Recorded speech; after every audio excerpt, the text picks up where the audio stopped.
오늘도 놓치지 말고 꼭 알아야 할 뉴스들 준비했습니다. 스픽스가 콕 집어준 뉴스, 스콕스. 전 시사평론가 김성환입니다. 제 앞에 김민하 평론가 나와 계십니다. 안녕하세요. 안녕하세요. 네. 혹시 홍길동 장마란 얘기 보셨죠? 신문을 읽다가. 뭐라고요? 홍길동 장마. 홍길동 장마. 네. 네. 못 봤습니다, 저는. 못 봤어요? 네. 요즘 비가 오는데 홍길동처럼 동해 번쩍 서해 번쩍 한다고 이게 장마가 시작이 됐는데 잠깐 뭐 비가 또 쏟아지다가 이게 도대체 예보를 어디까지 믿어야 될지 모르겠어요. 그러니까 장마가 시작은 됐는데 비가 쭉 내리는 게 아니라 시간별로 몇 시까지 내린다고 했다가 또 안 내리기도 하고 또 한 밤 되면 갑자기 또 비가 확 쏟아져가지고 아침 보면 비가 많이 왔네 이런 생각도 좀 들기도 하고 그러더라고요. 그리고 지금 뭐 전북 북부하고 경북 북부 지역에 굉장히 비가 많이 내릴 거다 이런 예보까지 나와 있는 상황인데요. 지금 보니까 아까 보니까는 경북 지역의 경우에는 뭐 경보까지 내렸더라고요. 호우경보. 그렇죠. 예. 그래서 실제로 피해가 좀 발생한 것 같기도 하고 그런 것들이 걱정스러운 상황이기도 한데 난 김민하 평론가가 제일 걱정돼. 제가요? 예. 네.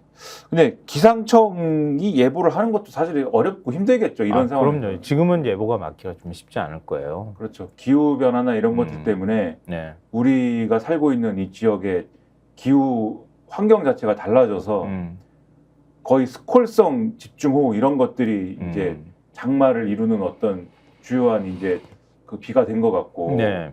그리고 다른 나라들도 이제 기후가 다 달라져서 다들 고생이라고 하더라고요. 네. 그런 걸 보면 앞으로도 살아남기는 참 쉽지 않을 것 같다. 살아남기 쉽지 않다. 이 지구에서 네. 어떻게 살아가야 합니까?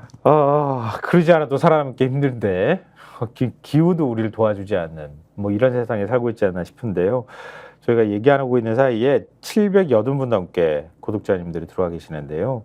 오늘도 역시 늘 들어와 주시는 구독자님들이 출석 체크를 맨 처음에 해주셨어요. 이선영님께서 제일 먼저 들어와 주셨고요. 민주샘님, 민주잼님, 그다음에 지니77님, 네, 뽕뽀미님, 윤무식님, 백송이님, 김정숙님, 린주님, 줄리아님, 장성기님, 그래서 제이님, 이렇게 쭉 구독자님들께서 지금 그 문자도 보내주고 계시고 또 그 구독자님들 사이에서도 서로 대화를 나누기도 하고 그러시더라고요. 요즘에는 매일 들어오신 분들이 먼저 들어와 계시니까요. 반갑기도 하고 그러잖아요. 아 그럼요. 그 얘기하고 있는 사이에 900분 넘게 지금 구독자님들이 늘어주셨습니다. 늘 감사드린다는 말씀 다시 한번 드리고요. 그리고 얘기를 좀 시작했으면 좋겠는데 앞서 우리가 뭐 기상 얘기도 했지만 오늘은 이게 뭐지 비만이 내려서 진흙탕이 생겼나 이런 생각을 하실 수 있는 그런 소식이 준비되어 있습니다. 진흙탕이라고 하는 새 키워드를 머릿속에 넣어두시면 어떨까 싶습니다. 먼저 신문 1면부터 쭉 해서 보여드리도록 하겠습니다. 조선일보 1면 보여주십시오. 진흙탕이 나왔네요. 연판장 또 등장. 진흙탕 여전대. 자, 그 다음에 한국일보요. 또 진흙탕이 나왔네요. 거의 비슷하죠? 제목의 취지는. 그리고 경향신문요. 또 나왔어요. 진흙탕이. 그리고 한겨레신문 1면. 이게 다 뭐 그냥 진흙탕 투성인데요. 이게 뭡니까? 이게. 네. 아니 그러니까 비 내려가지고 흙탕물이 돼서 홍수가 쏟아진 것도 아니고 지금 여당 그러니까 다른 것도 아니고 여당 전당대회에서 지금 진흙탕 선거가 치러지고 있다. 이거 신문이 일면으로 뽑는다. 이것만 봐도 지금 집권 여당의 상황이 어떤지 상징적으로 보여주는 것 같아요. 진흙도 뭐 진흙의 어떤 진흙의 수준과 질이 있지 않습니까? 진흙의 수준과 질이 있어. 네, 그게 뭐 서로 막 이렇게 과격하게 싸우고 있다. 뭐 싸우고 있는 상황이다. 네. 뭐 그래도 아마 진흙탕이라고 할 건데 그 소재가 무슨 뭐 김건희 영부인의 무슨 뭐 무훈자 뭐 이런 걸 가지고 싸우고 네. 그런 걸 또 평론을 해야 된다. 그 평론가는 좀 슬퍼지죠. 이게 뭐냐 이게 여당이. 우리가 미꾸라지가 누군지 오늘 추정해 볼까? 흙탕물을 낸. 근데 뭐 기사를 잘 보면은 다 나와 있습니다. 무슨 일이 일어났는지. 그 흙탕물을 만들어낸 미꾸라지가 누군지도 한번 좀 오늘 찾아보도록 하겠습니다. 자, 그럼 동아일보 일면 한번 보여드릴게요. 나머지 신문에서는 진흙탕이라고 표현했는데요. 여기는 한 발 더 나간 것 같은 제목이에요. 자, 윤한 3차 충돌, 김 여사 문자 내전. 이 내전이라는 단어를 썼어요. 3차 충돌. 어. 네. 3차 대전이 또 일어나고 있습니다. 그러니까 사실은 의미로만 보면은 진흙탕이라고 하는 건 좀 더 뭐랄까 약간 그 떨어져서 좀 인상을 찌푸리면서 쓰는 표현 정도? 그런 느낌인데 내전은 뭐 한판 우리 네 죽고 나 죽자 이런 느낌이잖아요. 그렇기도 하고 진흙탕 하면 어쨌든 그거는 이 전당대회에서 후보들이 벌이는 일이 진흙탕 아닙니까? 네. 그게. 아, 그렇죠. 후보들이 막 이렇게 진흙탕에서 싸우는 게 그거 진흙탕 전대인데 네. 지금 이건 윤한 3차 그렇지. 충돌이고 그게 내전의 본질이라고 지금 대통령하고 여당 그렇죠. 대표 후보가 지금 싸우는 게 되는 거잖아요. 그렇죠. 동아일보의 제목은 그거기 때문에 좀 더 심각한 상황이죠, 이게. 그러면 동아일보가 얼마나 심각하게 보도했는지 동아일보를 시작으로 해서 저희가 말씀을 드려볼까요? 자, 일면 내용 저희가 얘기를 조금 정리를 해드리고 그러면 그 다음에 3면으로 넘어가면 어떨까 싶은데요. 일단 동아일보 일면 기사가 한동훈 후보가 김건희 여사 문자 무시 논란으로 충돌하고 있다. 3차 윤핵 갈등으로 비화하고 있다. 이렇게 돼 있는데요. 뭐 상대는 당연히 윤석열 대통령이고요. 그러니까 40총선 국면이던 지난 1월 명품백 이 수수 의혹 그리고 3월에는 이종석 황상무 문자 해법을 둘러싼 1, 2차 충돌이 있었잖아요. 그리고 여기에 이번 전대 김건희 여사 문자 문제가 또 들어온 거예요. 그래서 당내에선 두 사람 관계가 돌아올 수 없는 강을 건너고 있다. 이런 관측이 나오고 있다는 얘기를 하고 있습니다. 한 후보가 어제 입장을 밝혔는데요. 엊그제 입장을 밝혔죠. 6개월이 지난 시점에 문자 논란이 벌어진 것은 전당대회를 앞두고 노골적으로 내가 대표가 되는 것을 막겠다는 의도다. 내게 타격을 입히고 상처를 주고 반대 선동을 하기 위한 목적이라고 해석할 수밖에 없다. 이런 식의 행태, 이런 식으로 전당대회에 개입하는 것은 잘못됐다. 이러면서 동아일보는 이게 대통령실을 겨냥한 것이다. 이렇게 해석을 했어요. 다른 데는 조금 톤이 달랐거든요. 한 위원장은 또 당시 대통령실은 사과가 필요하다는 의견에 강하게 반대하는 입장이었다며 사과가 필요하다고 공개적으로 이야기했던 내게 사과하지 않은 책임을 뒤집어 씌운다면 사람들이 동의하겠느냐라고 했다고 합니다. 이 친한계 의원은 윤 대통령이 의원들을 만날 때마다 한 위원장이 김 여사의 문자를 무시했다는 이야기를 해온 것을 안다 이렇게 전했다고 합니다. 그러자 대통령실은 입장을 바로 냈는데요. 전당대 선거 과정에서 일체의 개입과 관여를 하지 않았고 앞으로도 그럴 것이다 이런 입장을 냈다고 하는데 고위 관계자가 전당대회 과정에서 각 후보나 운동원들이 대통령실을 선거에 끌어들이는 일이 없도록 주의를 기울여 주길 각별히 당부한다. 대통령실은 당원과 국민의 선택을 기다리고 있다. 전당대회 결과로 나타나는 당원과 국민들의 명령에 충실하게 따를 것이다. 라고 덧붙였답니다. 한 대통령실 관계자는 이렇게 얘기했답니다. 전대 개입, 당무 개입 등을 공개적으로 거론한 한 후보에게 불쾌할 수밖에 없다. 다른 후보들이 가세했다는 얘기는 뭐 저희가 생략을 해도 될 것 같아요. 대통령실과 한 후보가 지금 이런 상황에 처했다. 이런 걸 동아일보 일면에 전하고 있는데요. 한 중진 의원이 이렇게 얘기했답니다. 왜 이렇게 내전을 더티하게 해서 국민들을 짜증나고 화나게 하는지 모르겠다. 이렇게 얘기했는데 동아일보 3면은요. 일면의 확장판 느낌이에요. 더 선명하게 양쪽의 입장을 전하고 있는데요. 어떻게 전하고 있는지 한번 보실까요? 이게 제일 모든 신문을 통틀어서 제일 확실하고 선명하게 입장을 밝힌 거를 일면 제목, 3면 제목으로 뽑은 겁니다. 제목이요. 한동훈 측 누가 죽는지 보자. 대통령실 멋대로 얘기 말라. 이 죽기 살기 싸움하고 있다는 얘기가 되는 거예요. 지금. 그죠? 그렇죠. 네가 죽는지 내가 죽는지 해보자 이렇게 되는 건데 집권여당 당대표 후보와 대통령이 네가 죽는지 내가 죽는지 해보자 이런 식의 상황이 벌어지고 있는 거 아니에요? 이걸 뭐 재밌다고 해야 할지 이거 재밌다고 말할 수는 없지만 한심하다고 해야 할지 헛웃음이 나오지. 황당해가지고. 안타깝다고 해야 할지 황당하다고 해야 할지 네. 뭐 할 말을 이렇게 만드는 일인데 여기 보면은 이렇게 돼 있어요. 따옴표가 나오고 누가 네. 죽는지 보자. V1, V2가 문자 공개를 오케이 했다면 선을 넘은 것이다. 이게 이제 한동훈 후보 측 국회의원이 했다는 말이고 네. 또 윤 대통령이나 김 여사 혹은 대통령실 누구라도 이 문자 논란에 관여했다는 것은 말이 안 된다. 누구도 이 문제에 대해서 멋대로 얘기를 해서는 안 된다. 대통령실 관계자가 이렇게 얘기를 했다는 거거든요. 네. 그러니까는 이렇게 완전히 이제 대통령하고 한동훈 전 위원장 측하고 정면 충돌이다. 이 구도로 이제 기사를 쓰고 있는 것인데 이번에 3차 유난 충돌이 총선 기간에 벌어진 1, 2차 충돌과는 비교할 수 없는 강도라는 평가가 나온다. 기사에 이렇게 쓰고 있습니다. 그리고 네. 그걸 근거로 해서 윤 대통령과 한 후보의 관계는 전당대회 결과와 상관없이 돌이킬 수 없을 것이다 라는 평가도 나온다라는 게 동아일보의 관측인데, 한동훈 후보 측에서는 이렇게 얘기를 한답니다. 이 김건희 여사 문자 공개 경위를 두고 네. 이것은 한동훈 이지매다. 대통령실이 너무 대놓고 전당대회에 개입하려고 하는 것이다 라고 얘기를 한다는 거예요. 한동훈 후보 측의 캠프 핵심 관계자가 동아일보에 이렇게 얘기를 했답니다. 문자 공개 과정을 보면은 누구나 김건희 여사 측에서 흘렸다고 보지 않겠느냐.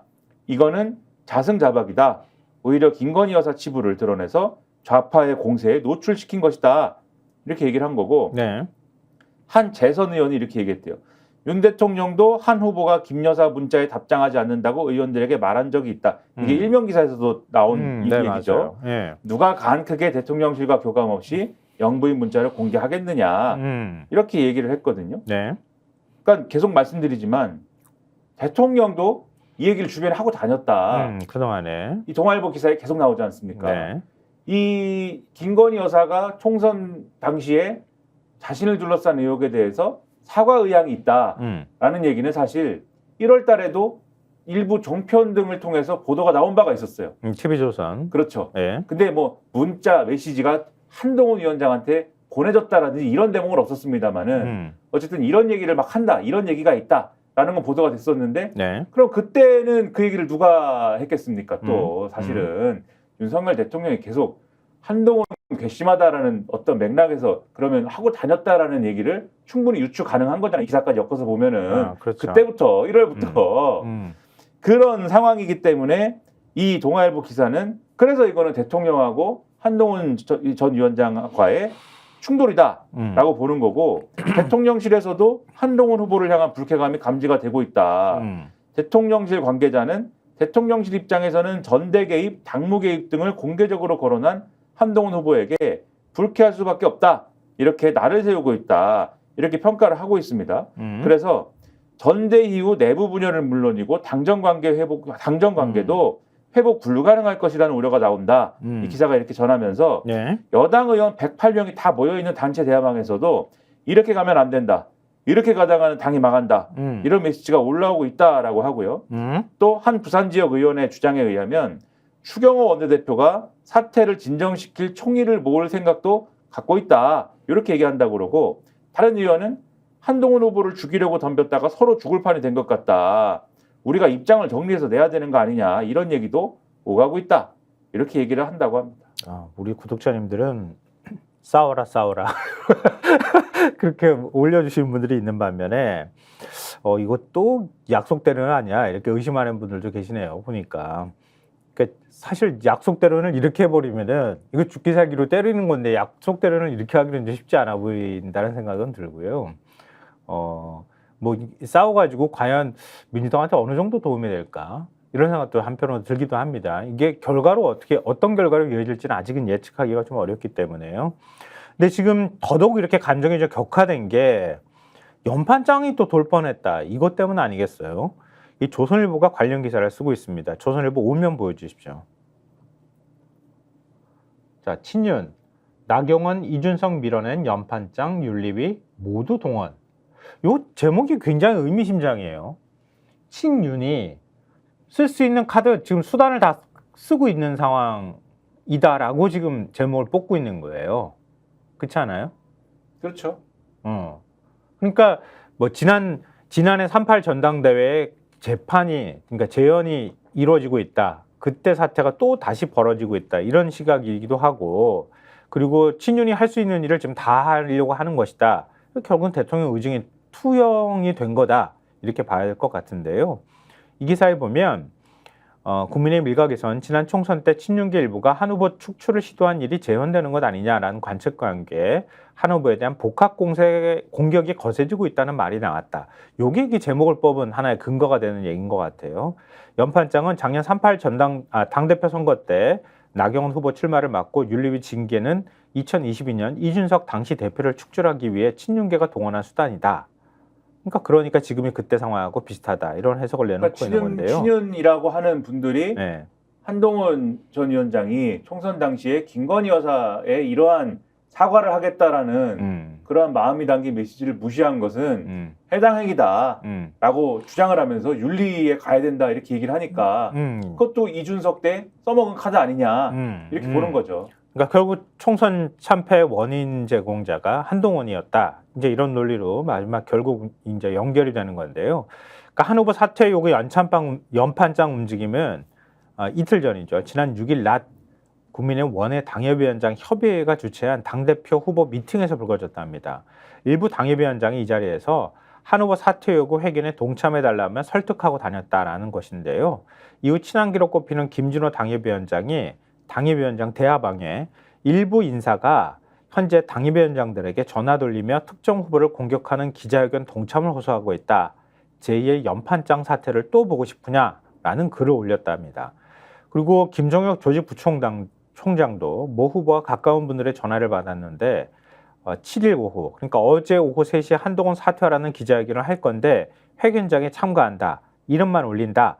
다 안 한다. 중 선택하라고 요구했다고 한다. 이렇게 폭로를 했답니다. 근데 이런 그 연판장을 주도한 사람들은 원외 당협위원장 모임인 성찰과 각오 일부 멤버라고 합니다. 이 성찰과 각오가 그러니까 정반대편에 천목회가 있다고 하면 그 반대쪽에 있는 사람들이라고 볼 수 있는데요. 이 복수의 당협위원장은 조강한, 이상규, 박종진 당협위원장 등에게서 관련 연락을 받았다고 했는데 이들 모두 성찰과 각오 소속이라고 합니다. 그리고 또 다른 원외 당협위원장 모임 천목회는 성명을 내고 연판장 등 분열적 행위를 중단하라고 했답니다. 국민의힘 선관위도 연판장 움직임에 대해 당내 화합을 저해하는 줄세우기 등 구태 정치의 전형이라고 경고를 했는데 이 박종준 위원장, 성찰과 각오 소속이거든요. 박종준 위원장 많은 분들이 오래간만에 이름 들었네 하시는 분들이 있을 것 같은데 그 예전에 채널에 있었지 않았나요? 방송을 진행도 하시고 그 진행도 이후에도, 많이 하고 이후에도 사실은 이런저런 방송에 나오고 가족들이 같이 나오기도 하고 뭐 송파 그랬죠. 쪽에 출마하다가 뭐 온갖 시끄러운 일들 많았었는데 여전히 어디 당협위원장을 하는 모양이야. 이번에 나도 내가 아는 그 사람인가 그래서 찾아봤어요. 박종진 위원장은 연판장 논란이 커지자 전당대회 선관위직에서 물러나겠다는 뜻을 밝히기도 했답니다. 선관위는 박 위원장을 주의 조처했다고 하고요. 한 후보는 어제 친윤계 연판장 추진을 놓고 여론이 나쁘다고 놀라서 연판장을 취소하지 말고 지난번처럼 그냥 하길 바란다. 제가 연판장 구태를 극복하겠다. 이렇게 얘기했다고 합니다. 한번 써볼 테면 써봐. 뭐 이런 건데 죽기 살기로 싸우고 누가 죽는지 보자라는 맥락하고 같을 것 같아요. 이후 3시로 예고됐던 사퇴 요구 기자회견은 이뤄지지 않았다고 합니다. 한 후보는 지난 1월 대통령실에서 비대위원장 사퇴 요구를 받았을 때도 부당한 당무 개입이라고 맞선 것으로 알려졌다. 이렇게 얘기를 하는데 이것도 역시 대통령실하고 맞서는 모양새가 나왔다. 이렇게 동아일보는 보는 것 같아요. 조선일보는 보는 것 같아요. 덧붙일 말 없어요? 그렇죠. 네. 아까 구독자님이 누구더라? 오늘 감미나님께서 상태가 별로 안 좋으시다고 걱정하는 글 올리셨던데? 저는 늘 상태가 안 좋습니다. 육체적으로나 정신적으로나 뭐 좋은 때는 없어요. 좋은 때는 없는데 네. 그러니까 이 한동훈 전 위원장의 특기가 뭐냐? 특기가 옛날에 별명이 서초동 편집국장이잖아요. 특기가 어떤 상황이 벌어지면 그 상황의 성격을 재정의해서 그걸 가지고 역습을 가하는 게 특기예요. 이 사람은. 특수통이잖아요. 찐 특수통이지 사실은. 그렇죠. 처음 검사가 됐을 때 임용됐을 때부터 특수통이었거든. 그렇죠. 근데 여기 지금 이 연판장 사태라는 것은 제2의 연판장 사태라는 거는 그 한동훈 전 위원장의 특기에 지금 말려든 거예요. 이게 사실은 제가 볼 때는 왜냐하면은 이게 원희룡 이제 후보 측과 이 친윤계 쪽에서 지금 뭐라고 항변하고 있냐면 이것은 연판장이 아니지 않느냐. 연판장이라는 거는 입장문이 이렇게 있고 그 밑에 사람들이 이름을 쭉 쓰고 이런 게 연판장이고 어떤 것을 선택하실지 여론조사한 거야? 우리는 기자회견을 한다고 한 것이고 그 기자회견에 대해서 원외 당협위원장들한테 참석을 하십니까? 아니면 참석은 하지 않지만 동의한다고 합니까? 아니면 아예 참석을 안 합니까? 의향을 물어본 거지 않느냐. 이렇게 가는 건데 네. 바로 여기서 한동훈 전 위원장은 그게 아니고 요거는 지난 전당대회 때 그렇지. 니네가 한 제2의 연판장 사태야. 이 말을 이 말은 한동훈 전 위원장 측에서 나왔거든요. 제2의 연판장 사태. 프레임을 딱 만들었구나. 그렇죠. 그 요거를 딱 이거는 제2의 연판장 사태야. 이렇게 딱 씌워버리면은 당 내외에서도 사실 그때 나경원 연판장은 욕을 많이 먹지 않았습니까? 그렇죠. 그런 일이 어딨냐 막 이래가지고 당내에서도 사실은 나쁜 기억으로 남아있는 거잖아요.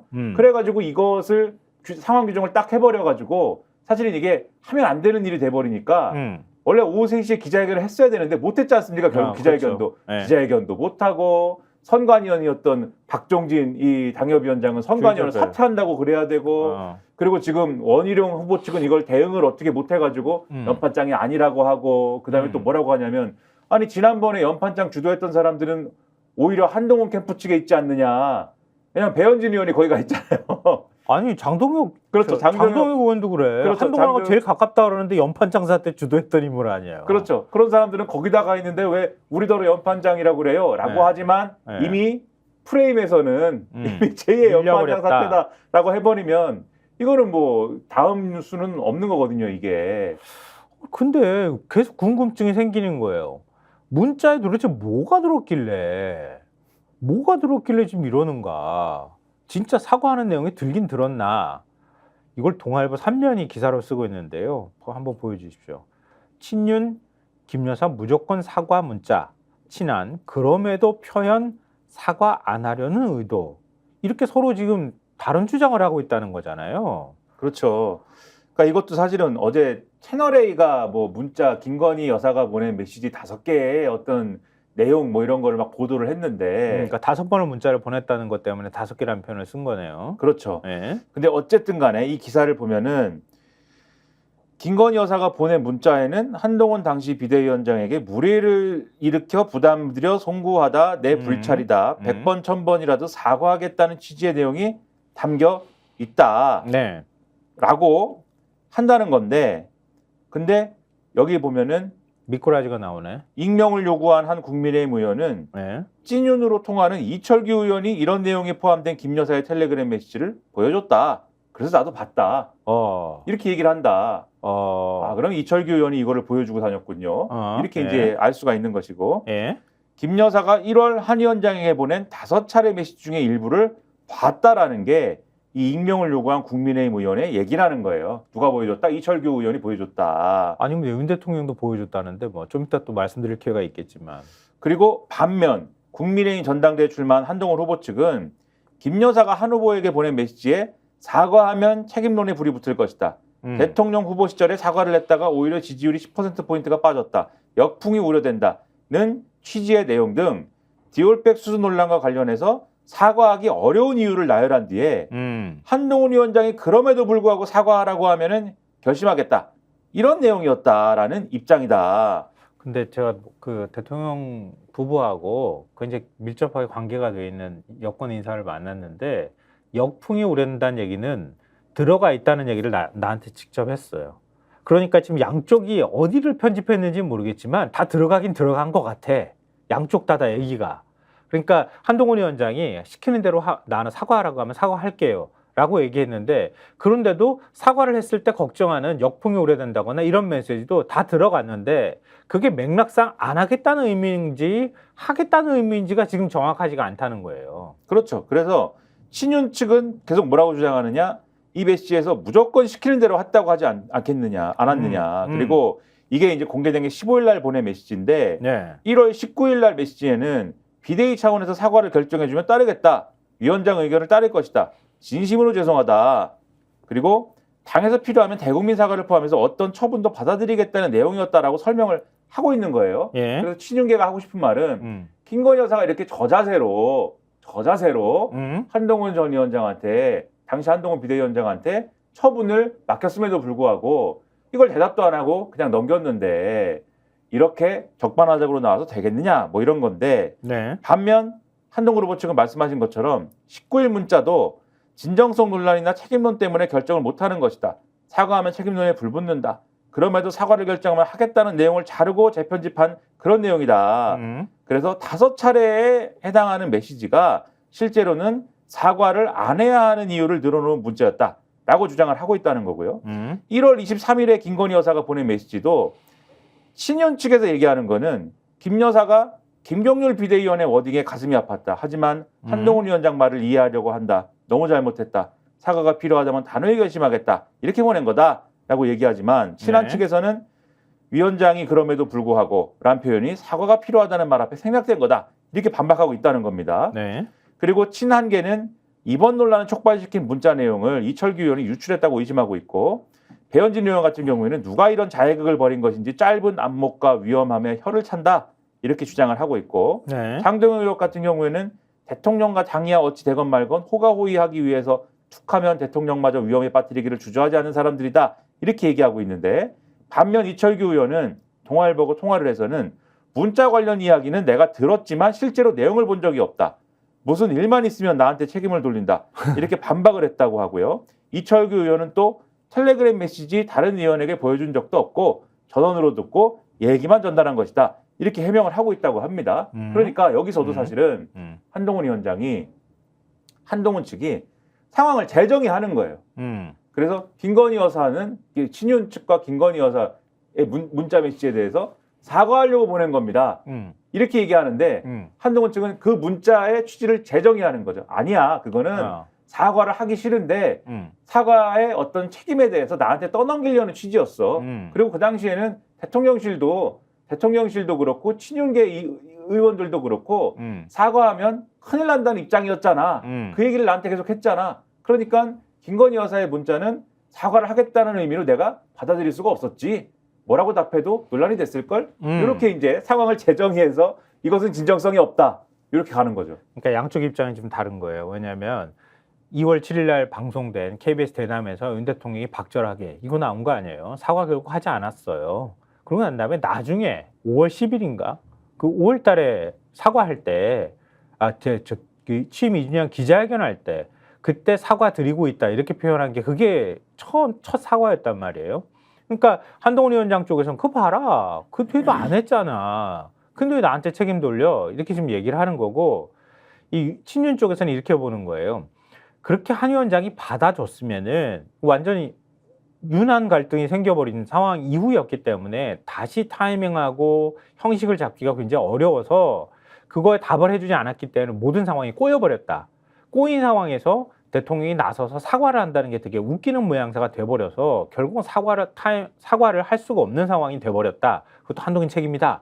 이렇게 지금 주장하고 있더라고요. 보니까. 그런 싸움을 하고 있는데 그랬더니 집에서 자고 있던 유승민 전 의원이 갑자기 일어나서 아예 그냥 김건희 여사가 필요하면 사과를 하면 되는 거 아니에요? 이렇게 얘기를 깔끔하게 정리해버렸어. 네, 난리가 납니다 이게. 유승민 의원이 자다 일어났다는 거 어떻게 알았어? 네, 아예 그냥 이제 비유죠. 네, 그동안 잠잠하다가 네, 비유니까. 네. 알겠습니다. 이해해 주십시오. 김성환 평론가님이 이과 출신이어가지고 잘 이제 비유가 조금 어렵습니다. 네. 그러게요. 제가 약간 난독증이 있어가지고요. 아니, 난독증이 아니고 이과 출신의 이제 그런 한계라기보다는 너무 논리적이셔가지고. 뭐야 논리적이 나보고 감성적이라고 맨날 놀려놓고. 아니, 감성과 논리가 다 있으신 분이죠. 우리는 고지고대로 시키는 대로 써놓은 대로 해석하는 이과 출신이라서 그런 거예요? 야 이거 참. 네, 자 이거보다 조금 더 보완하는 얘기를 써준 게 중앙일보 3면입니다. 중앙일보 3면 기사 한번 보여주십시오. 자, 김 여사 문자 친윤 의원이 주위에 보여줘. 나도 원문 못 봐.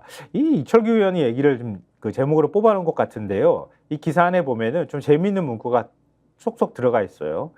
그러니까 김 여사가 그 사과했다고 하는 문자를 보낸 게 올해 1월 15일부터 1월 25일까지 5차례 보냈다고 하는데 모두 답변이 없다 이렇게 얘기를 하고 있는데요. 그러니까 이 문자 내용을 두고 지금 공방이 벌어지고 있는 겁니다. 근데 이때는 아시다시피 우리가 시점은 좀 중요하니까 말씀드리면 지금 5차례 보냈다고 하는 게 1월 15일부터 1월 25일 사이 열흘 사이잖아요. 그 사이에 그러니까 김경률 비대위원이 이 마리 앙뚜아네트 이거 언급했던 게 17일이었어요. 1월 17일. 또 한 후보가 국민이 걱정하실 만한 부분이 있었다고 한 게 1월 18일. 그리고 국민 눈높이에서 생각할 문제라고 한 게 그 다음 날인 1월 19일이라는 거예요. 그러니까 5차례 보냈다고 하는 그 시기가 1월 15일부터 25일까지니까 그리고 윤 대통령하고 이른바 이제 폴더 인사했다고 하는 서천 화재 현장 갔던 날하고 그게 1월 23일이었거든요. 그러니까 15일부터 23일 사이라고 하면은 25일까지라고 하면은 그걸 다 전부 다 그 사이사이에 5번은 보냈다는 얘기가 되는 거예요. 이것도 좀 납득이 안 되긴 했네. 어쨌든 간에. 근데 김 여사가 메시지를 보냈지만 한 후보가 답하지 않았고 이를 뒤늦게 알게 된 요 다음이 재밌는데요. 윤석열 대통령도 불쾌해했다고 한다. 이전부터 쌓여온 한 후보에 대한 불신이 이 사태를 기점으로 폭발했다는 것이 친윤계 의원의 설명이라고 합니다. 그러니까 1월 21일엔 이관섭 비서실장이 윤재옥 원내대표가 배석한 3자회동에서 한 후보에게 비디오 현장직을 사퇴를 요구를 했고 이 사실이 알려지면서 윤 대통령과 한 후보 간 갈등의 수면 위로 불거지기도 했었잖아요. 근데 김 여사 문자 무시 논란이 여권에서 회자가 되기 시작한 것도 이즈음이라고 합니다. 당시 그 TV조선 얘기했던 것처럼 1월 23일 관련 내용을 기사화했는데 비슷한 시기 한 친윤계 의원이 이 메시지 전문을 주변 몇몇 의원에게 보여주면서 문자 일심 논란이 처음 퍼지기 시작했다는 얘기도 있다. 이렇게 기사는 쓰고 있습니다. 당시 당 주변에선 친윤 의원에게 김 여사 메시지를 보낸 사람이 윤 대통령 아니냐는 말까지 떠돌았다고 합니다. 그러니까 윤 대통령이 친윤 의원한테 그 메시지를 보내줬다는 거예요. 김 여사 메시지를. 이게 요 기사에 아마 인터넷판하고 요 지면하고 약간 다른 부분이 있을 것 같은데 네. 이 지금 말씀하신 대로 윤석열 대통령이 보낸 거 아니냐. 그러니까 이 문자 메시지 자체를 윤석열 대통령이 친윤 의원에게 그렇죠. 친윤 의원한테 보여준 거 아니냐. 네. 그렇죠?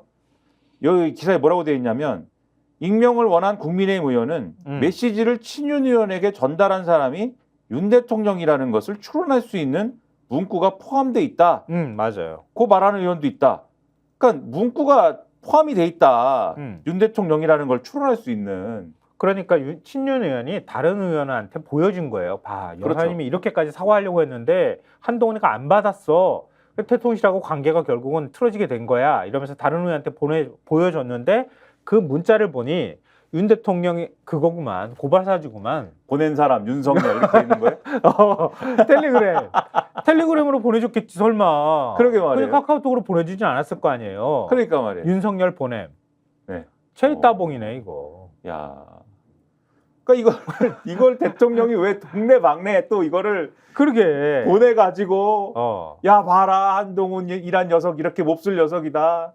그 사실 오늘 이 기사 나오기 전까지는 그 생각했어요. 저는 김건희 여사가 한동훈한테 5번을 보내줬다고 하는 거는 양쪽에서 부정하기 어려운 사실인 것 같고 그랬는데 김 여사가 친윤 의원한테 내가 진짜 이렇게 사과하려고 했는데 한동훈이 나를 이렇게 취급을 하네요. 진짜 어디 똥개 취급한 거지 사실은. 어떻게 내가 고발 사줄 때 그때도 그렇고 아니다. 그 뭐야. 그 저 문자 300번 넘게 보냈다는 채널A 사건 때. 채널A 사건 때 문자 300번도 330번인가 넘게 보냈다고 하는 게 나올 정도로 그리고 심지어는 여권 관계자 얘기로는 김건희 여사가 한동훈한테 반찬도 다 챙겨주고 그럴 정도로 가까운 사이였다 그래요. 그런 주장이 있죠. 반찬은 본인이 하시진 않았겠지만은 모르지 그거는. 다른 상상력이 많다. 다른 분이 하셨겠지만 아니 김건희 여사 본인이 직접 얘기하지 않습니까? 뭐 밥도 자기가 안 해가지고 그러니까요. 윤 대통령이 햇반 사러 뭐 저거 마트 가고 그랬다잖아. 아무튼 김건희 여사의 주장이 있지 않습니까? 네. 나는 남편이 여자고 내가 남자인 것 같다 뭐 이런 주장을 하면서 맞아. 나도 요리 이런 거 안 한다. 저 철없고 막 그런 사람 취급했었잖아요. 그러니까요. 반찬을 본인이 하지는 않으셨을 것 같긴 하지만 네. 하기야. 밥 잘 먹는 방귀 뿡뿡 잘 끼는 대통령이라고 김건희 여사가 본인 스스로가 말했으니까. 그렇죠. 그런데 그렇게 했으니까 요리할 일은 없었을 거고 어찌됐든 뭐 사서 갖다 주든 어쨌든 간에 그렇게 살뜰하게 챙기던 관계였다고 하는데 결국 한동훈이 이걸 계기로 해서 이걸 볼 때 의심의 시선이 있었던 것 같은데 결국은 대권 가기 위해서 지금 총선을 이용하는 거 아니야? 라고 하는 의심이 싹 뜨기 시작했다. 그게 그 친윤계 쪽의 인식인 것 같아요. 정확히는 윤석열 대통령의 인식이죠. 네, 성렬적 사고가 발동을 한 것이죠. 네. 그 다음에 건건이 몇 건이 부딪혔잖아요. 그렇죠. 그러니까 그 뒤에 이종섭 사태, 런정서 때도 들어와 이거 했던 거잖아요. 네. 다 그런 의정 의심으로, 갈등, 의심으로 보기 시작하는 거죠. 의정 갈등도 그랬지. 그렇죠. 그다음에 대통령실 행정관 출신들 내가 내보냈더니 이 단수공천 다 줘놓고 얘네들 다 경선 붙여버렸어. 네? 그것도 기분 나빴지. 동훈이 이 녀석이 윤석열 정권을 위해서 분골쇄신 멸사봉공해도 모자랄 판에 지금 당을 또 당 비대위원장을 내가 시켜놨더니 당을 완전히 자기 걸로 만들고 이제 반란을 일으키려고 해? 이런 시각으로 가는 계기가 된 사건. 역시 글쎄. 윤석열 대통령의 의심이 많은 사람이지. 그렇죠. 투수통들이야. 그런데 윤석열 대통령의 그러한 길로 가는 버튼은 역시 김건희 여사다. 아, 버튼은 김건희 여사다. 그게 중요한 키워드가 될 것 같다. 이거 굉장히 중요한 내용이에요. 자, 그러면은 이번 사태를 바라보는 보수 신문들, 진보 신문들은 굳이 뭐 한국일보까지 사설을 안 쓴 신문이 없어요. 6개 신문 중에 다 비판하는 사설을 썼는데 보수 신문 사설을 어떻게 썼는지는 저희가 요약해서 전해드려야 될 것 같아요. 이번 사태를 바라보는 보수 언론, 보수 신문의 시선. 조선일보 사설 보여주십시오. 국민의힘 전당대회 개입 없다는 대통령실 사실인가? 아, 근데 난 이 사설을 읽으면서 그런 생각 들더라. 뭐가 사실인갑니까? 뭐가? 아, 그러니까. 아니, 민주당 비판할 때도 좀 이렇게 조심조심 행여나 누가 다칠까 봐 그렇게 좀 사설 좀 써보라는 생각이 들었어. 이 사설을 읽으면서. 뭐가 사실인가입니까? 어쩌면 지금? 이렇게 기사 쓰듯이 사설을 쓰는지 모르겠어. 제가 볼 때는 현타가 왔습니다. 네. 현타가 왔다? 무슨 현타? 사실인가? 어. 네. 뭐가 사실인가는 사실인갑니까 지금? 근데 여기 사설에 보면 이런 구절이 나와요. 대통령실은 그동안 여당 지휘부 거취 문제가 나오거나 당내 선거가 있을 때마다 직간접적으로 개입했다. 친윤계는 2022년 윤 대통령과 사사건건 부딪혔던 이준석 전 대표 징계를 요구했고 비대위 도입을 촉구하는 연판장을 노렸다. 작년 3월 3.8 전당대회 때는 대통령과 갈등을 빚은 나경원 후보의 불출마를 요구하는 연판장을 돌렸다. 대통령 의중이 반영됐을 것이다. 이럴 때마다 대통령 의중이 반영됐다고 조선일보는 보는 거예요. 그렇죠. 그리고 다음 단락에도 다 얘기합니다. 대선 때 단일화 상대였던 안철수 의원에 대해서 윤석열 대통령이 직접 국정의 적이라고 했다. 지난 1월에는 한동훈 전 위원장이 명품 가방 논란에 대해 국민 눈높이에서 봐야 한다고 하자 사퇴를 요구했다. 전례 없는 일이었다. 김 여사 문자 메시지는 윤 대통령의 내락 없이는 외부로 나가거나 문제 삼기 힘든 일이다. 신윤 인사들이 앞다퉈 쟁점화하는데 대통령실이 관여하지 않았다니 어떻게 믿을 수 있겠나. 그러면서 총선 넉 달이 되도록 선거 패배 원인을 찾는 백서나 당 쇄신책 하나 내지 못하고 있다. 참패 최대 이유인 윤 대통령의 오만 불통 문제는 건드리지도 못하고 한 전 위원장에게만 책임을 돌리려 했다. 그를 견제하기 위해서 2인 대표라는 기이한 지도체제도 한때 추진했다. 한 전 위원장이 김 여사 사과 문자에 제대로 대응하지 못한 건 잘못이지만 이를 이유로 개파 분란을 부추기는 것은 자해나 다름이 없다. 총선 패배 후 국정을 수습하고 쇄신의 계기를 삼아야 할 당대표 선거가 연판장과 징계론이 난무하는 싸움판이 된다면 윤 대통령에게도 도움되지 않을 것이다. 자, 그럼 동아일보 사설 보여드릴까요? 이 동아일보 사설은 오늘 동아일보 기사도 그렇지만 사설 제목도 누가 죽는지 보자, 끌어들이지 말라, 민명한 여사 문자 공방 이렇게 돼 있는데요. 한 후보는 김 여사 문자 논란이 갑자기 불거진 것은 전대 흐름을 바꾸기 위한 당무 개입이라며 거세게 반발하고 있다. 한 후보 측에선 누가 죽는지 보자며 윤 대통령 부부가 문자 공개를 묵인했을 가능성까지 제기했다. 그리고 이번 논란은 그 실체가 밝혀지지 않는 한 10살이 진화되기 어렵고 그로 인한 파장도 전대 이후까지 이어질 가능성이 높다. 김 여사가 보냈다는 문자 내용 자체부터 주장이 엇갈린다. 김 여사가 대국민 사과 의지를 밝혔다지만 한 후보는 맥락상 오히려 사과를 안 해야 하는 이유를 늘어놓는 문자였다고 반박한다. 결국 문자가 공개되지 않고서는 어느 쪽이 맞는지 가리기 어렵다. 그러니 반년 전에 문자가 새삼 발설된 배경을 두고도 온갖 음모론이 나왔다. 그걸 두고 불경죄냐 아니냐 따지는 유치한 당권 경쟁도 갈수록 가관이다. 이런 한심한 풍경을 지켜보는 국민은 혀를 찰 수밖에 없다. 이렇게 비판을 했고요. 중앙일보 사설도요. 낯뜨거운 집권여당의 한동훈 김건희 문자 논란인데 제목이 문자의 진상이 명확히 밝혀지진 않았지만 반드시 짚고 넘어가야 할 대목들이 있다. 우선 명품백 수수 의혹은 한동훈 후보와는 직접 관련 없는 사안인데 왜 김건희 여사가 사과하는데 한동훈 후보의 의견을 구하려 했느냐는 의문이다. 대통령실에도 정무적 사안을 상의할 참모가 수두룩하다. 내부에서 논의해서 사과가 필요하다는 결론이 났으면 그냥 사과하면 될 일이 아니었을까? 굳이 한동훈 후보에게 메시지를 보낸 이유도 궁금해질 뿐이다. 그럼 김건희 여사가 여지껏 사과하지 못한 이유가 당시 한동훈 비대위원장의 답변을 못 받아서란 말인가? 문자 메시지 공개 배경도 의아하다. 메시지의 내용은 김건희 여사와 한동훈 후보 둘밖에 알 수 없다.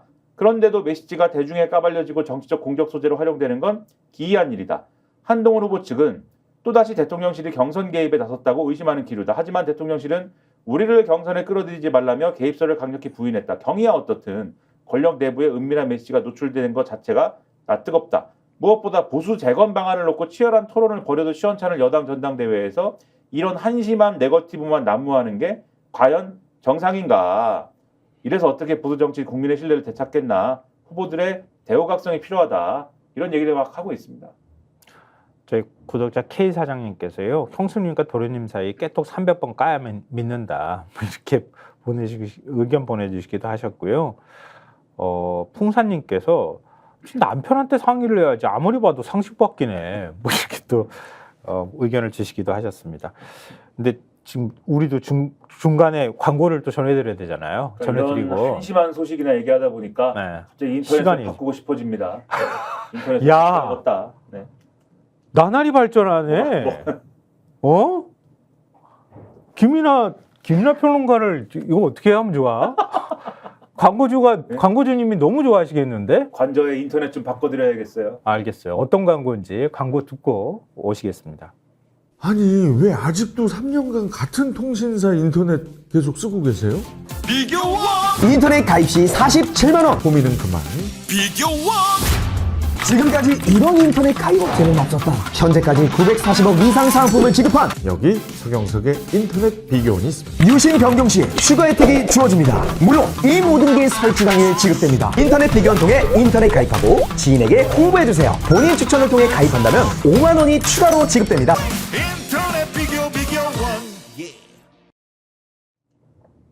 자, 김이나 평론가가 바꾸시고 싶은 인터넷 TV입니다. 가입 시 최대 47만 원, 정수기 렌탈 시 최대 30만 원, 다 해서 77만 원의 최대 혜택을 받을 수 있다고 합니다. 인터넷 가입 원할 때는 비교원, 360일 연중 무료 상담이 가능하다고 하고요. 네이버에 인터넷 비교원 검색하시거나 1670-2571로 전화하시면 된다고 합니다. 김이나 평론가가 앞으로는 광고를 소개할 수 있도록 그렇게 네? 제 마음대로 결정을 해도 될까요? 하여튼 뭐, 네. 지금 오늘 벌써 9시 13분이 됐는데요. 지금 그 구독자분들이 3,000분 넘게 들어와 계십니다. 좋아요 좀 많이 좀 눌러주셨으면 좋겠어요. 아직 좋아요 숫자가 1,000분이 안 되는 분이 좋아요 눌러주셨거든요. 예, 구독, 좋아요 잘 부탁드립니다. 자, 그리고 이걸로 김건희 여사 문제가 끝나냐? 그게 아니라는 거예요. 근데 김건희 여사 검찰 포토라인에 조만간 서겠다 이런 생각이 들게 만드는 소식인데, 근데 또 그런 생각도 들어요. 아니, 이렇게 사과 의향이 있었으면은 이후에 사과를 더 많이 하던가. 그러면 자기와 관련된 의혹에서 먼저 사과했으면 좋잖아, 그죠? 그러니까 말이에요. 안 하고. 사과가 필요하면 하는 거고. 그러니까 또 아싸라기 그냥 해버리란 말이야. 검찰이 수사가 필요하다고 하면 수사에 응하시고 좀. 그러게. 해명이 필요하다고 하면 설명을 하시고. 그럼 될 일이지. 그걸 안 하고 지금 전당대회 때 갑자기 나 사과하려고 했는데 씹었어요. 뭐 이렇게 얘기 나오는 게 이상하긴 그걸 해요. 남 공격할 때나 나 사과하려고 했는데 이 얘기를 하고 그럼 그게 뭐 국민들이 보기에 사과 의향이 있는 걸로 받아들입니까? 책임지려는 의향으로 받아들이겠어요? 그렇죠. 핵심은 사실 거기에 있는 건데 지금 그걸 책임론을 두고 여당이 한가하게 싸움하고 있다. 이렇게 국민들한테 좀 비치지 않을까 싶은데요. 자, 한겨레신문 6면 보여주십시오. 명품 도이치 검찰 이달 중 김건희 여사 동시 조사 방침. 아휴, 우리가 이거 언제 얘기했어? 그러니까요. 언제 조사한다. 2달 전에 얘기하지 않았어요? 그러니까 말이에요. 이원석 검찰총장은 무슨 법 앞에 예외가 없다는 등 그런 소리나 떠들고 있고. 때만 되면 이 얘기를 하는데 도대체 되는 건지 안 되는 건지. 이것도 사실은 언론에 내피할 수 있어. 그렇죠. 왜냐하면 그 최재형 목사가 선물을 전해줄 때, 그리고 또 청탁을 했다고 했던 시기, 그 무렵에 관련되어 있는 코바나 콘텐츠 출신 행정관이 2명이 있었잖아요. 그 2명에 대한 조사를 일단 마쳤다. 그렇죠. 그럼 그 다음에 할 사람이 없는데 그 다음은 누구야? 김건희 여사밖에 없네. 이렇게 되는 거잖아요. 근데 검찰은 물어보니까 답을 하긴 했겠죠. 네. 기자가 물어보니까는 할 거예요. 이렇게 네. 답을 하니까 기사를 썼겠죠 아마. 이것도 참 타이밍이 공교로워. 검찰이 확인해 준 거거든. 그렇죠. 네, 말씀하세요. 기사를 보면 이렇게 돼 있어요. 이 한겨레 기사를 보면은 지금 말씀하신 대로 김건희 여사의 명품 가방 수수 의혹을 수사하고 있는 검찰이 최재형 목사와 직접 연락해 일정을 조율한 대통령실 행정관을 조사한 것으로 확인됐다는 거고, 앞서 최 목사의 민원 혐의를 담당한 대통령실 직원도 검찰은 조사한 바 있는데 핵심 참고인들 조사를 끝낸 검찰은 이달 중 김 여사를 상대로 명품 가방 수수 의혹과 함께 도이치모터스 주가 조작 의혹을 동시에 조사한다는 방침이다 이렇게 돼 있습니다. 그러면 방침이다, 방침입니다 라고 얘기해 준 거예요, 검찰이 이거는. 네. 또 좀 더 구체적으로 보면은 서울중앙지검 형사 1부가 지난 3일에 유아무개 대통령실 행정관 대면 조사를 했는데, 이 유아무개 행정관은 코바나 컨텐츠 직원 출신이고 그 당시에 김건희 여사하고 최재형 목사의 만남 일정을 조율한 당사자죠. 네. 그리고 검찰은 유 행정관으로부터 최재형 목사가 나눈 문자 메시지 전체를 확보를 했는데, 유 행정관은 최재형 목사가 김 여사에게 명품 가방 사진을 보내면서 접견을 요청하자 2022년 9월 달에 최 목사에게 여사님께서 잠깐 뵐 수 있는 시간을 내보시겠다고 합니다. 언제쯤 방문 예정이십니까? 이렇게 메시지를 보내는 겁니다. 그리고 화, 수요일 오후면 좋을 것 같다. 이렇게 만남 날짜를 전달을 했고 실제로 9월 13일에 만남이 이루어졌다라는 건데, 네. 검찰은 김건희 여사 쪽으로부터 대부분의 증거를 이미 제출 형태로 입수를 했대요. 특히 최재형 목사가 검찰 조사에 출석하면서 그리고 이전부터도 그 주장을 했지 않습니까? 김건희 여사를 만나러 갔을 때 자기 말고도 다른 접견자들이 백화점 쇼핑백을 들고 접견을 위해서 대기를 하고 있었다. 네. 그들도 각자의 민원을 청탁하기 위해서 왔을 것이다. 이렇게 얘기를 했는데, 검찰은 그 소명 자료도 김건희 여사 쪽에 요청을 했다는 거예요. 그런데 김건희 여사 쪽은 당시에 코바나 컨텐츠 사무실 밖에서 대기하고 있었던 사람들은 대통령실 직원들로 네. 쇼핑백 안에 담긴 것은 부속실 보고서였다고 검찰에 소명을 했다고 합니다. 아. 그리고 김 여사 쪽은 이를 입증하는 자료 등도 검찰에 제출한 것으로 알려졌고, 그 외에 최재형 목사하고 나는 카카오톡 메시지 전체, 아크로비스타 출입 명단 등도 이미 제출을 했다라는 거고요. 그리고 여기에 더해서 검찰 수사팀은 이 김창준 전 미 연방 하원의원 배우자를 조사하는 등의 최재형 목사의 청탁 경위와 성사 여부 등도 확인을 해서 이제는 김건희 여사 직접 조사만 남았다. 네. 이렇게 얘기를 하고 있고, 이게 명품백 수수 의혹에 대한 조사지 않습니까? 네. 그렇게 해서 이걸로 부르면은 도이치모터스 주가 조작 의혹도 동시 조사를 한다는 게 검찰의 계획이다. 한 검찰 관계자가 이렇게 얘기를 했대요. 현실적으로 현직 대통령의 배우자를 2번 부르는 게 쉽겠느냐라고 해서 이원석 검찰총장 임기가 9월 달에 끝나는데, 그 임기가 끝나기 전에 이걸 수사를 마치겠다라는 의지를 이원석 총장이 얘기를 하고 있다. 기사를 이렇게 써놨습니다. 그냥 뭐 이 수사 글쎄요, 언제 마칠까 모르겠는데 7월 달에 새 검찰총장 내정될 것 같은데. 그러니까 자긴 다음 달에 끝나잖아. 그렇죠. 끝나기 전에 그냥 요거 탁 해놓고 그냥 자기네 싹 튀어버리는 거야 그냥? 그리고 이제 대략의 지금 대통령실 부속실 행정관은 쇼핑백에다가 서류를 담아서 코바나 컨텐츠 사무실로 갖고 가는 사람입니까? 대략의 그러네. 내용이 지금 대략의 그러니까 내용이 가방은 들고 있었다고 말했으니까 그건 부인하기 어렵고, 그렇죠. 그러니까 가방에 서류가 들었다고 얘기하고 사람들이 많았다는 얘기도 하고 있으니까 그것도 목격담이니까 그리고 사람 많았다는 것도 뭔가 악의를 맞춰야 되고. 영상도 있으니까요. 기다리고 앉아 있는. 그렇지, 그렇지. 다만 그 영상에 있는 게 그 행정관인 거는 지금 맞다고 하는데, 그거는 맞다고 하는데, 그러나 쇼핑백에 뭔가 좀 이상하다. 서류가 있는데 응. 그 서류를 코바나 컨텐츠 사무실로 보고를 하러 가는 거는 그럼 되는 겁니까 그게? 그것도 그러니까 영부인한테 왜 보고를 해? 그렇죠. 그런 일이 있나 그게? 그런 일이 있을 이해할 수 수가 있습니까? 없는 일들이. 이해할 수 없는데, 근데 한겨레 신문 기사보다 동아일보 기사가 조금 더 구체적이고 조금 빌드업한 내용이 있는데요. 동아일보 사면 보여주십시오. 김 여사 측 최재형과 카톡 제출, 카톡까지 제출했다는 거예요. 검찰이 순방 이후 김 여사 조사 검토 이렇게 돼 있는데요. 윤 대통령이 오늘 출국했잖아요. 그러니까 나토 정상회의 참석차가 출국하는데, 이틀은 저기 하와이에서 뭐 교민 만나고 이런 행사하고, 그리고 10일, 11일 하고 행사하고 그 다음에 이제 귀국한다는 거 아니에요?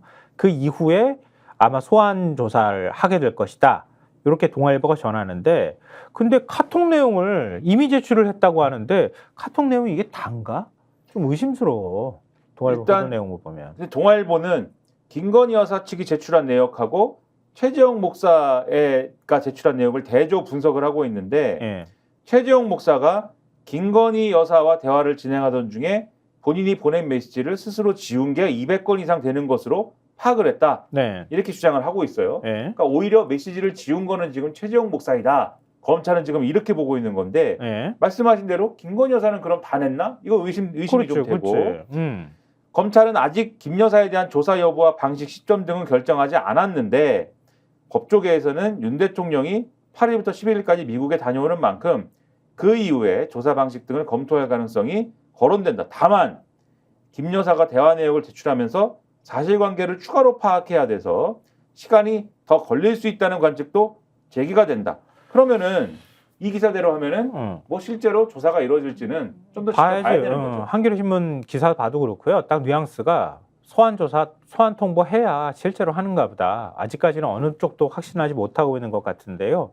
근데 동아일보가 입수했다고 하는 김건희 여사, 최재형 목사 카카오톡 대화 내용이 일부 나왔는데 뭐 구체적으로 저희가 전해드릴 필요는 없을 것 같고 조국 대표하고 이재명 대표 비난하는 내용이 들어가 있다는 거예요.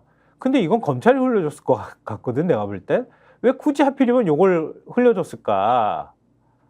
그러니까 일부러 의도적으로 접근하기 위해서 공작을 벌였다는 논리를 좀 더 보강하기 위해서 이렇게 흘려준 거 아닐까라고 개인적으로 저는 의심하고 있어요. 근데 최재형 목사 측도 취재를 위한 어떠한 그러한 접근이다라고 주장하고 있는 거 아닙니까? 사실 이것만 갖고는 양측 주장 다 설명할 수 있는 거거든요. 그래서 뭐 이런 내용이 이제 어떻게 이용될 거냐, 이거는 앞으로 뭐랄까요, 여러 가지 의도를 좀 시나리오로 예상을 하면서 네. 지켜봐야 될 것 같습니다. 네. 그리고 참 시점이 공교롭다고 생각하는 일이 또 있었어요. 이재명 전 대표 부부 소환 통보를 검찰이 했어요. 수원지검에서 지금 소환 통보를 했거든요. 어떻게 근데 하필 이 시점이야? 문재인 대통령, 뭐 김정숙 여사뿐만 아니라 딸 문제, 사위 문제 이런 것도 다 수사한다고 하고, 그다음에 임종석 전 실장, 조국 대표 다시 또 재기 수사한다고 하는 거고.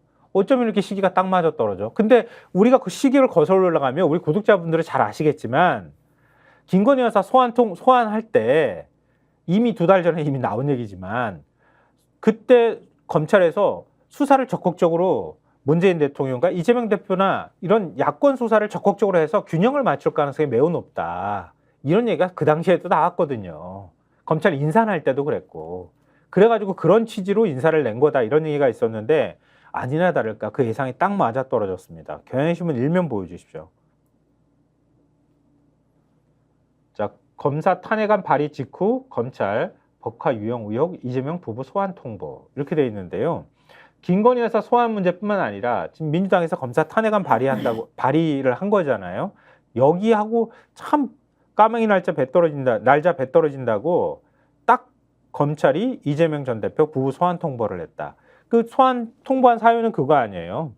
그러니까 법화 사용 경기도지사 시절에 법과 사용 의혹이니까 그 부분에 대해서는 구체적으로 저희가 말씀 안 드려도 될 것 같아요. 어찌됐든 이게 지난해 8월 구민권익위에 지금 그 경기도청 별정직 직원인 조모 씨, 이 사람이 법인카드 유용 지시 및 무기인 행위를 조사해달라면서 신고를 했고, 수원지검은 권익위가 이 전 대표가 유용 사실을 알았을 개연성이 있다고 판단해서 대검에 2천만 사건을 넘겨받아 수사를 해왔는데 이게 작년 10월이라면서요. 작년 10월에 이첩받은 거고 그리고 압수수색도 얼마나 많이 했어. 근데 지금까지 묵혀뒀다가 이게 뭐 그렇게 복잡한 사건인가? 지금 와가지고 소환 통보하는 것도 되게 웃기잖아. 그것도 부부를 한꺼번에 말이야.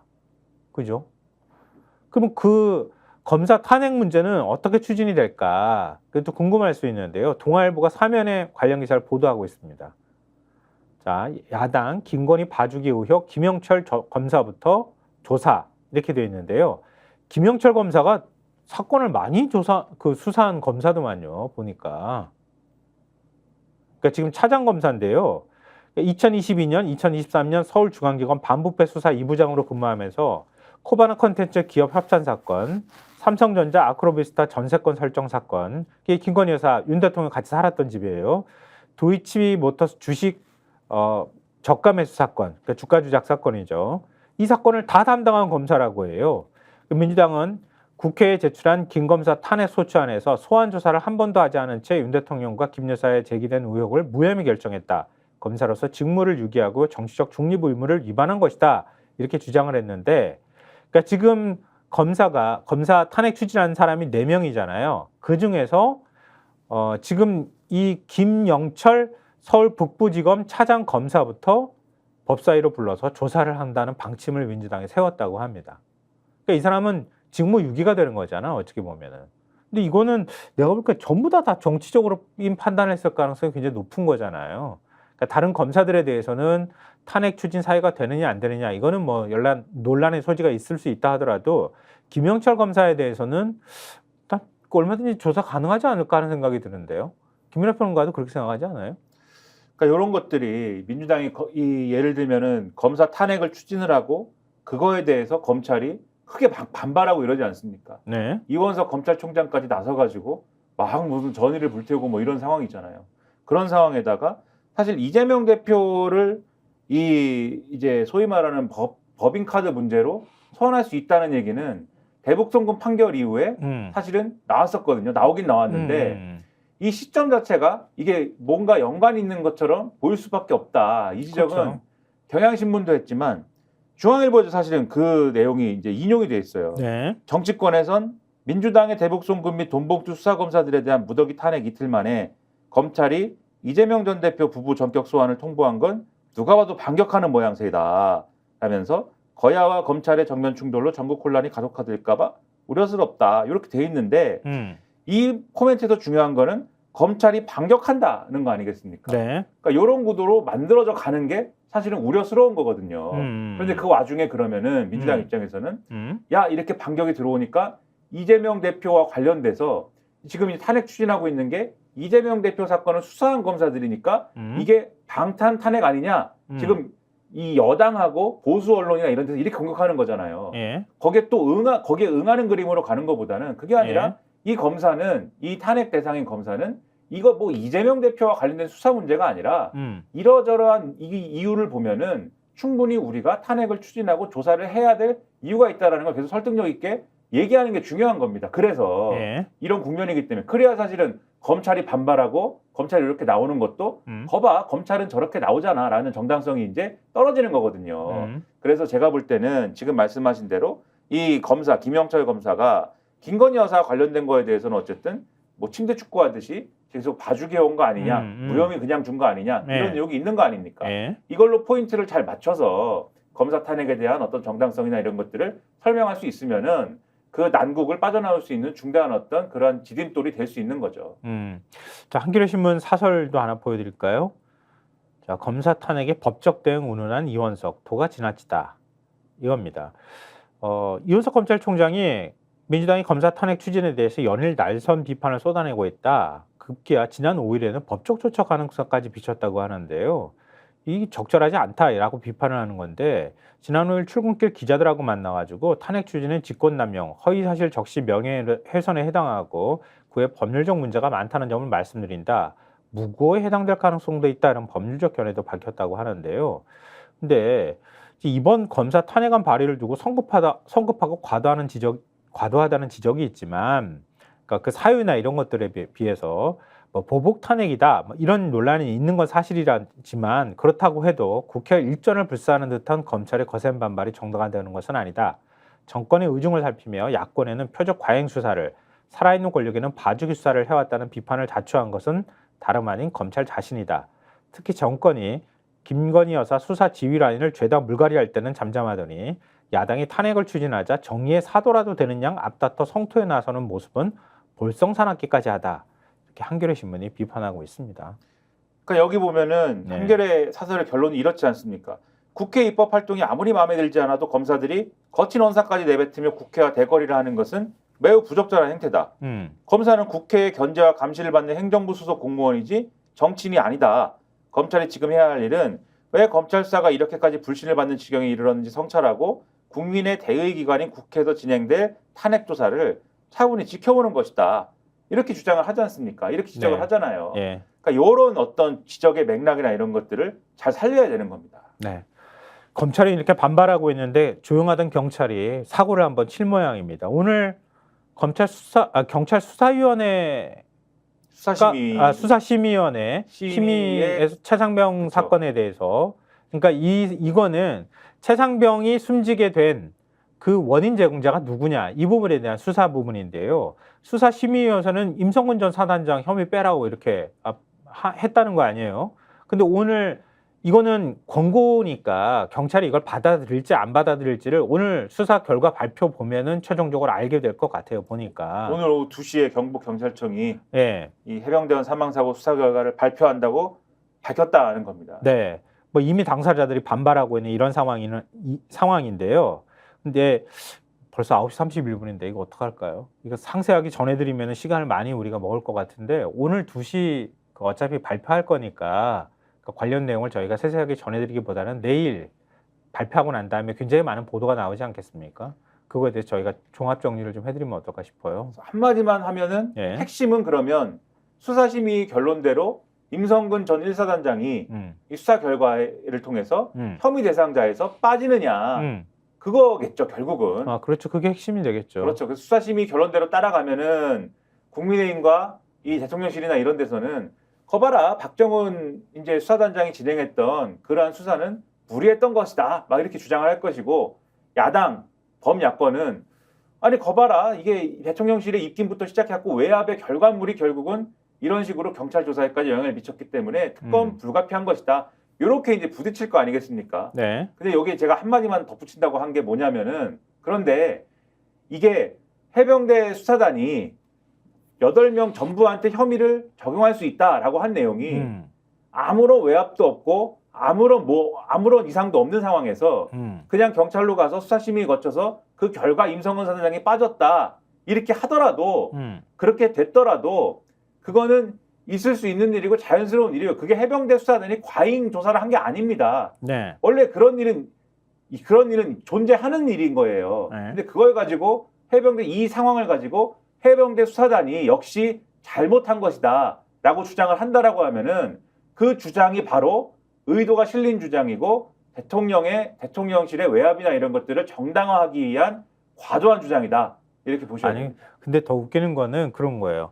경찰 수사심의위원회에서는 임성근 사단장 빼고 그다음에 하급 간부 2명에 대해서 빼라. 그래서 3명에 대해서 혐의를 빼라고 얘기했잖아요. 근데 국방부 조사본부 거쳐가지고 쭉 간 혐의자는 2명이잖아요. 대대장 2명이잖아요. 그렇죠. 그럼 나머지 여단장이나 중간에 있는 사람들은 혐의가 있다고 수사심의위원회에서 판단한 거잖아요. 임성근만 딱 빼고. 그러니까 그러면은 국방부 조사본부 조사도 부실했다는 얘기가 되잖아. 만약에 경찰이 진짜 수사를 잘했다 그러면은 국방부 조사본부는 부실하게 하고 싶지 않았지만 부실하게 됨을 당한 거죠. 그러니까 당했지만 어찌됐든 최종적으로 그거는 오케이 해서 넘어간 거잖아요. 그 그러니까 뒤죽박죽이야. 앞에 과정이 다 잘못됐는데 근데 이제 그렇죠. 그렇기 때문에 이 수사 결과 자체도 불신의 대상이 될 수밖에 없는데 제가 말씀드린 건 계속 해병대 수사단이 잘못됐다. 해병대 수사단의 초기 수사가 잘못됐다라는 거를 지난번 필리버스터에 주진우 의원도 이상한 비유 들어가면서 주장을 하고 계속 일관되게 지금 주장을 하거든요. 여당이. 네네. 그거 다 잘못된 얘기다라는 거를 지금 말씀드리는 겁니다. 해병대 수사단의 수사 결과가 경찰 가서 뒤집힌다든지 축소되는 거는 그거는 매우 당연하게 있을 수 있는 일이다. 정상적인 과정이다 하더라도 지금 문제 삼는 거는 정상적인 과정이 아니었기 때문에 문제 삼는 것이다. 이 말씀을 드리는 거예요. 이건 오늘 2시 보면 아마 되게 시끄러울 거예요. 결과가 뻔한 결과였지만 어찌됐든 간에 공식적인 발표가 있는 거니까 굉장히 큰 논란이 있지 않을까 싶은데요. 마지막으로 한겨레신문 손원재 논설위원 칼럼 소개해드리고 마치면 어떨까 싶어요. 한겨레신문 손원재 논설위원 칼럼 보여주십시오. 아침 햇발이라는 칼럼 코너인데요. 김건희 참전으로 더 벌어진 윤한 분열. 이 칼럼 제목이에요. 지금 뭐 앞서 얘기 나왔던 것처럼 김건희 여사 문자와 관련해서 여권에선 사실상 김 여사가 참전한 것으로 받아들이고 있다. 대통령이 V1이라면 김 여사는 V2가 아니라 V0 아니냐는 게 그간 이 정권 돌아가는 모습을 보며 많은 국민이 갖는 인식일 것이다. 이에 비춰보면 김 여사의 참전은 윤석열 대통령 부부와 한 후보가 돌아올 수 없는 강을 건넌 것으로 볼 수 있는 대목이다. V0가 직접 뛰어든 이상 봉합은 물 건너갔다고 보는 것이 상식이다. 한때 몸처럼 움직였던 윤, 김, 한이 정치적으로 내가 중요냐는 아와 비아의 투쟁으로 접어든 셈이다. 라고 얘기를 하고 있어요. 그 다음에는 김이나 평론가가 정리해 주세요. 지금 윤석열 대통령은 한동훈 대표가 들어서면 임기를 다 못 채울 수 있다는 두려움에 떠는 걸로 보이는데 이미 국민의 불신과 불만은 임계점을 넘었다는 겁니다. 심지어 중도층은 물론 보수층 일부에서도 이대로 3년 더 가면은 나라가 결단날 수 있다. 이런 우려를 품고 있고 남은 거는 결정적인 격발 한 방인데 왜냐하면 탄핵이 되려면 직무상 중대한 헌법과 법률 위반이 있어야 되는데 네. 최상병 수사의혹 의혹이 여기에 정확하게 부합하고 있다. 근데 이걸 또 한동훈 후보가 건드린 거 아니냐. 만약 제3자 방식의 수정안이 이 실현이 된다라고 하면은 이거를 막아낼 수 없지 않겠느냐. 그래서 이런 것들을 보면은 설사 한 후보가 강성보수 당심에 막혀서 떨어진다 해도 이미 거부 명분이 약해진 만큼 이 특검법에 대해서는 찬성하는 여당 의원이 들고 8석의 방어벽이 무너질 수도 있다. 일단 특검문이 열리면 어디서 뭐가 터져나올지 누구도 장담할 수 없다. 이미 차고 넘치는 갖가지 중대한 직권남용 의혹은 혐의로 확정될 가능성이 크고 최근에는 김건희 로비 의혹까지 제기가 됐다. 권력비리이자 국정농단 사건으로 뻗어나갈 가능성도 배제할 수 없다는 얘기고 이미 다수 민심이 등을 돌렸다. 그래서 이 결정적 한 방이 특검 수사로 채워질 수가 있다. 한동훈 후보가 그게 아니라고 얘기를 해도 이미 박근혜 탄핵 가결에 직접적인 명분과 정당성을 제공해 준 게 국정농단 특검이기 때문에 한동훈 후보도 이러한 사실을 잘 알 것이다. 그렇지. 주도면밀한 정치 검사들 아니냐. 정권의 위기를 가늠하는 지표로 민생 불만과 정치적 분노 고조, 집권 엘리트 분열 등이 꼽히는데 지금은 셋 다 한계수이다. 그렇죠? 민생 불만, 정치적 분노 고조, 집권 엘리트 분열. 그나마 2년 만에 경고음 물린다는 거는 불행 중 다행이고 더 망가지기 전에 정의를 바로 세우고 나라 꼴도 바로잡아야 된다. 이렇게 평가를 하고 있습니다. 지금 나라 상태가 어느 정도인지 마지막으로 저희가 준비했는데 그냥 제목 보여드리고 제가 한마디만 말씀드리고 마치도록 하겠습니다. 동아일보 6면 보여주십시오. 나라비 1100조, 이자 비용만 연 25조, 상반기 하는 마통도 91조 이렇게 되어 있는데요. 마통이 한국은행에서 돈 빌려 쓰는 거예요. 마이너스 통장이라고 보통 얘기하는데요.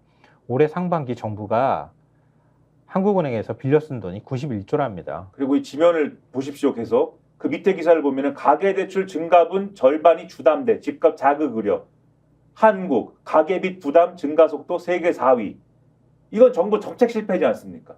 그러니까 나라비 늘어나는 것도 가계대출 늘어나는 것도 정부의 정책 실패로 빚어진 일이고 거기에 대해서 뭔가 수습을 하거나 뭔가 정책적으로 대응하는 게 아니라 그냥 어쩔 수 없으니까 한국은행에서 그냥 돈 빌려다가 일단 막자. 이런 분위기로 간다 지금.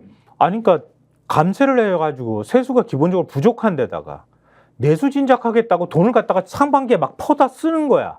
쓰니까 돈이 없어. 국가 재정에. 그러니까 한국은행에서 마통에서 마이너스 통장에서 돈 막 뽑아가지고 91조나 갖다가 썼어. 그럼 그냥 공짜로 갖다 쓰는 돈 아니잖아요. 거기다가 이자만 수천조 원이야. 그렇죠. 거기다가 부동산 가격 떨어진다고 하니까 대출을 또 풀어줬습니다. 대출 은행들 팔 꺾어가지고 대출 금리 낮추라고 막 해가지고 대출을 또 풀어줬더니 다들 또 이번이 막차인 것 같아. 또 막차가 계속 오네 이러면서 다들 또 영끌해가지고 집을 사러 갔다는 거예요. 그것도 돈 있는 사람들이랑 영끌하는 그렇죠. 거예요. 그렇죠. 저는 못하죠. 그렇지 못하지. 네, 열받게. 근데 그랬더니 가계부채가 늘어났다. 지금 기사가 이거예요. 저 지면이. 가계부채가 최대로 늘어나고 최대로 쏟고 있다. 속도와 질이 다 안 좋아지고 있다. 그게 왜? 정부의 정책 실패 때문에. 그러니까 제일 좋은 방법은 아들한테 딸한테 그냥 집을 한 채씩 주는 거지. 그러니까 상속세 깎아줘야지. 우리 상속세 깎아준다는 얘기 또 하잖아요. 물려받을 것이라고는 빚밖에 없습니다. 나는 뭐 마찬가지 크게 다르지 않은 신세라.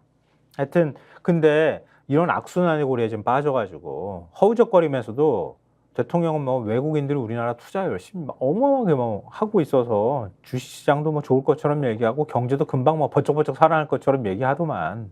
그리고 안 되는 이런 건 나라에 다 살고 있네. 안 되는 건 다 전 정권이 잘못해서 심지어 코로나19 잘못해가지고 자영업자들이 힘들다는 얘기 아직까지 합니다. 그것도 실제 25조원이라 그러는데 실제 돈은 얼마 들어가는지 계산도 안 하고 그거 발표했다며요. 그렇죠. 어이가 없다 정말. 지금 이런 상황입니다. 집권여당하고 대통령하고는 네가 죽나 내가 죽나 싸워보겠다 이러고 있고 대통령하고 경제 운영을 이런 식으로 하고 참 나라 걱정됩니다. 우리는 뭘까요 도대체? 우리는 아무것도 안 해. 중간에 끼어 있어 그냥. 뭐 하는 사람들이 밟히면 밟히는 존재예요. 그냥 개미 같은 존재예요. 방송은 다 잘리고 이게 뭡니까 지금? 이제 맞춰야겠어요. 자, 저희 마치기 전에 꼭 좋아요 한 번씩 눌러주십시오. 지금 2,800분 시청하고 계시는데 오늘도 저희도 살아가야 하지 않겠습니까? 살려주십시오. 좀 살려주십시오. 여러분. 자 오늘 마치도록 하겠습니다. 지금도 구독자분들이 많이 문자 남겨주고 계시는데요. 저희가 구독자님들 기대에 어긋나지 않도록 열심히 하겠습니다. 정말 살려주십시오. 자 오늘 여기서 마치겠습니다. 전 시사평론가 김성환 김민아였습니다. 고맙습니다. 저희가 얘기할 때 오셔가지고 라이브로 관전하시기 바랍니다. 반드시 주변 사람들 데리고 오시기 바랍니다. 구독, 좋아요, 알림 설정 해주시기 바랍니다. 좀 살려주십시오, 저 좀.